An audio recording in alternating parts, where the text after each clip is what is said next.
I'm Sharon Jordan Evans, and I'm the co-author of Love 'em or Lose 'em, Getting Good People to Stay. The story behind the title, Love 'em or Lose 'em, Getting Good People to Stay, is kind of an interesting one.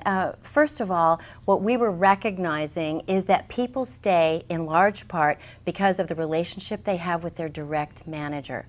And there was a little research done in that arena, but not a lot.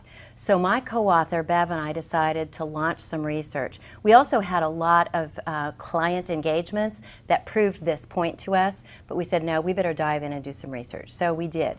We interviewed over 17,000 people on the topic of why they stayed in an organization for a while, and out of that research came the understanding that there were factors that we can identify that keep people, and that many of those factors are under the control or at least the influence of the direct manager. The big idea behind Love 'em or Lose 'em is that managers, individual managers, have phenomenal power and influence when it comes to this topic or this need to engage and retain talent.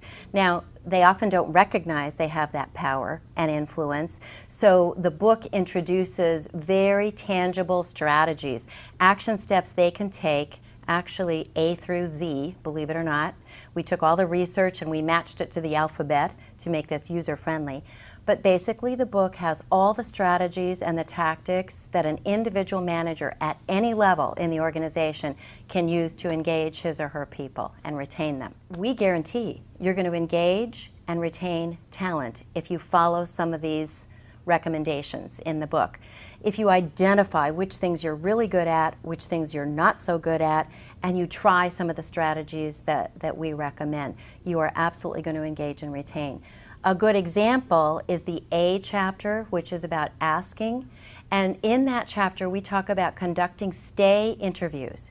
So that's pulling aside one of your most talented people, sitting them down, saying, you matter so much to me, I cannot imagine losing you. So I'd like to know what will keep you here and what could entice you away. Now, a lot of managers aren't doing that. They're afraid. And they're afraid of the answer they get from their employee, and what if I can't give it to them? So in that chapter, we tell them what to do about that concern and about that fear. But we've had reports from managers who've written us emails saying, I did it. I held the stay interview instead of exit interviews. I held the stay interview with my talented people, and here's what's happening. And in fact, one of my employees came to me and said, I was ready to go. I had my resume updated, but you held that conversation with me that showed you cared and that you were interested, and I'm staying.